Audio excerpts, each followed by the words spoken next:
Good morning, it's 5:27 at nagbabalik po ang Panahon TV. Silipin na po natin ang ating mga naitala na minimum and maximum temperature. Ang ating minimum 19.5 degrees Celsius, ang ating maximum ay 31.7 degrees Celsius. Mapapansin nyo po, no, patuloy na nga po yung pagbaba ng ating mga temperatura at dahil nga po yan na pumasok na po tayo sa peak season ng hanging amihan. So asahan po natin na in the next few days hanggang February, mas bababa pa yung ating mga temperature na ating maitatala.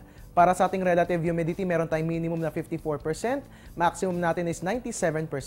At para naman sa ating farm weather forecast, ito po sa atin sa Metro Manila, Ilocos, Cordillera, Central Luzon, Bicol, Eastern Visayas at ganoon din sa mga sakahan sa Caraga. Ang ating temperatura sa upland farms, meron tayong 12 to 24 degrees Celsius. Sa lowland farms ay 19 to 32 degrees Celsius. Ang ating relative humidity, maglalaro between 53 to 97%. At abiso nga po ng Pag-asa, panatilihin ng malinis na kondisyon ng mga kanal para hindi magbara ang tubig na dinadala ng mga pag-ulan. At ayon nga po kanina kay Mr. Pura, no, para sa mga katututok pa lamang po sa ating programa, para po sa ating mga kababayan dyan sa Northern Luzon na nakararanas ng frost yung kanilang mga pananim, no, dalawa lang po ang pwedeng gawin. Una nga po, magtayo ng greenhouse ang sa gayon, ano po natin yung init, ma-regulate po natin yung init ng ating mga halaman. At pangalawa, panatilihin po natin basa ang lupa ng sa gayon, mapanatili po natin yung moisture content ng ating mga pananim.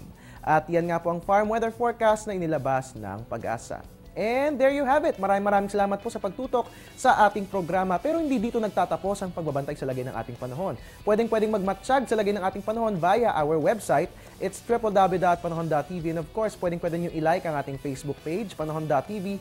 Or you can also follow us on Twitter at Panahon TV. Dahil pagdating sa weather updates, dito sa ating programa, tunay na walang pinipiling panahon ang pagbibigay impormasyon. At umulan na umaraw man, I'm the man. I'm your weatherman, Harry Bayona, nagpapaalalang tiwala lang. May tamang panahon ang bawat pagkakataon. Magandang umaga sa inyo lahat. Happy Saturday! Ang programang ito ay hatid sa inyo ng Air 21. Sagot ko, padala mo!